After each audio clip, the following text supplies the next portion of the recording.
Have you ever wondered why some people go through life with so few friends, or sometimes none at all? Why socializing feels heavier for people like that than it seems for everyone else? Why some people can sense the intentions of others almost instantly, sometimes before a word is spoken? Small talk drains them more than it connects them. Silence feels more like home than most conversations ever have. And they often drift away from groups, even when they're trying their best to fit in. And when psychology explains why, you may never see these people or yourself the same way again. They move slower, notice more, and feel the world more intensely than most around them. Crowds drain them. Noise overwhelms them. Pretending exhausts them far more than solitude ever could. They pull back, not because they're shy, but because their mind seeks depth, clarity, and honesty. They understand others quickly and deeply, but rarely feel understood in return. Their inner world runs deeper than most people can meet, so they drift away. And that depth is the reason behind the first rare psychological trait. Before anything else, there's one trait that quietly shapes how these people move through the world. They have almost no tolerance for anything that feels fake, forced, or emotionally inconsistent. It's not a choice, it's how their mind is built. Some people don't lose friends, they lose illusions. Their mind is wired to pick up subtle signals most people ignore. Tone shifts, forced smiles, mismatched words and intentions. Psychology calls this high interpersonal sensitivity, and it works like quiet radar. They sense manipulation early. They feel dishonesty in the body before they even name it in the mind. And because this detection happens so quickly, fake personalities exhaust them faster than anything else. They're not antisocial. They're simply allergic to shallow interactions. Their nervous system rejects what is inauthentic, the same way the body rejects something it can't digest. So their circle stays small not because they can't connect, but because they refuse to pretend. They would rather sit alone with their thoughts than sit with someone wearing a mask. And this natural intolerance for superficiality creates another pattern. When they finally open up, they don't care about quantity. They care about depth. They don't want many relationships. They want meaningful ones. Their mind is built for depth, not for crowds. They get tired of conversations that glide on the surface. The small talk, the weather comments, the social scripts people repeat without thinking. None of it feels real to them. Psychology calls this deep cognitive processing. It means their brain doesn't just hear words, it analyzes intentions, patterns, and emotional layers underneath. So, shallow conversation feels like eating air. There's nothing to hold on to, nothing to engage with. These people connect best through ideas, meaning, honesty, and emotional truth. They're drawn to people who think, who feel, who question, who notice.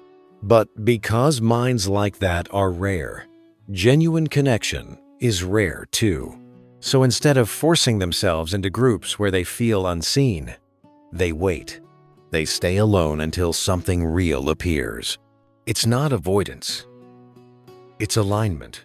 And when they finally meet someone who resonates, the connection is immediate, steady, and deep. The kind that doesn't need constant noise to stay alive.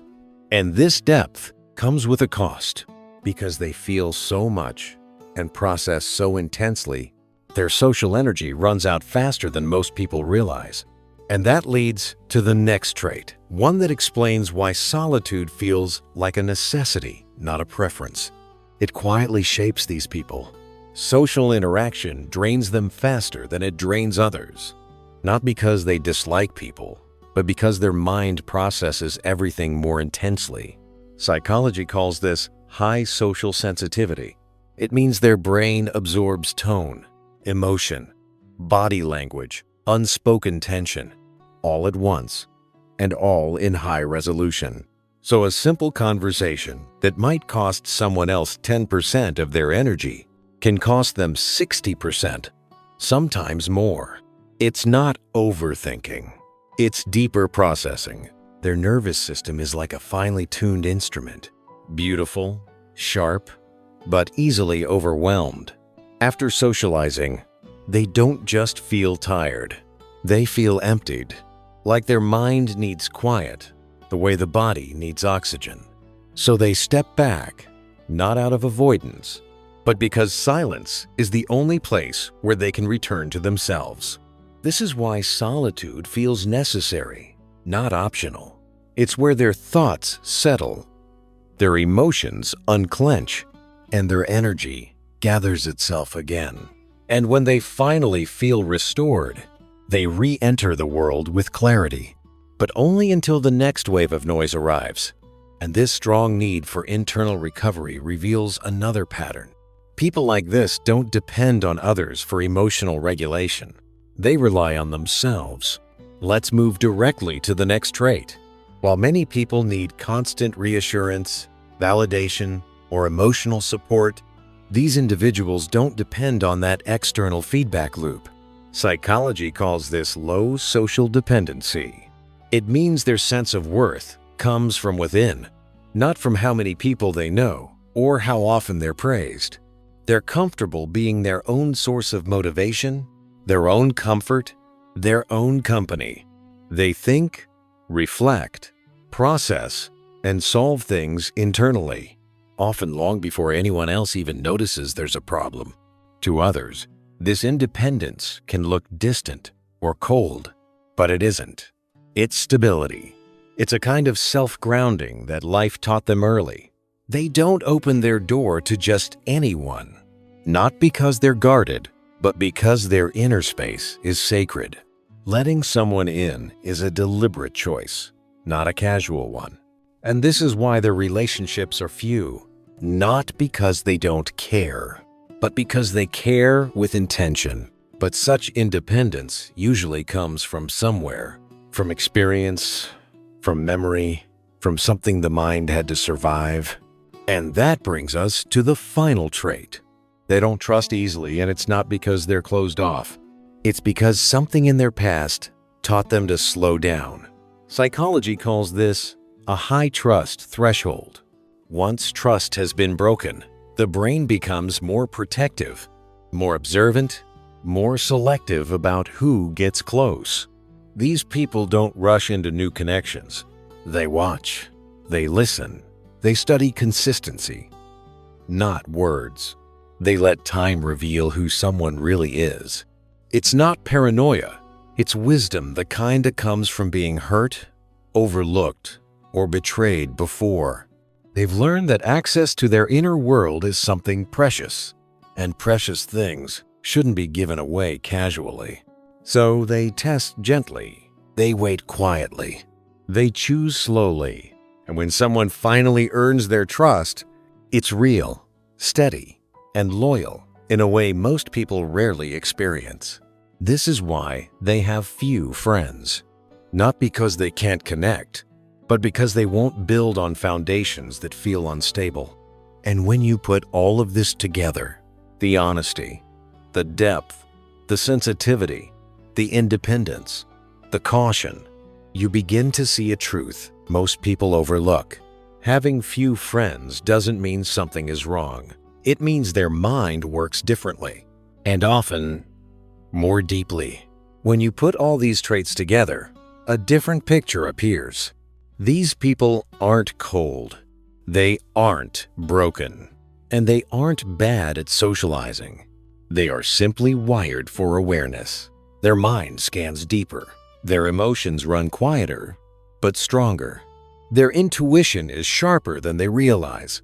Psychology suggests that people like this often develop a richer inner world, a place of reflection, clarity, imagination, and meaning. It's not that they can't connect. It's that their threshold for connection is higher, more intentional, more sincere. And sometimes, the people with the strongest inner worlds walk alone for a while. until they meet someone whose depth matches their own. So, if someone has few or no friends, it doesn't mean something is missing. It often means something deeper is present. A quieter intelligence, a more sensitive nervous system, a mind that prefers substance over noise, a heart that protects what matters. This way of being isn't a flaw. It's a different adaptation, one built on depth, clarity, and inner strength. And once you understand this, you stop seeing few friends as a problem and start seeing it as a sign of a mind that feels deeply, thinks carefully, and chooses intentionally. And if something in this resonated with you or reminded you of someone you know, stay close. There are more layers to the mind than most people ever learn.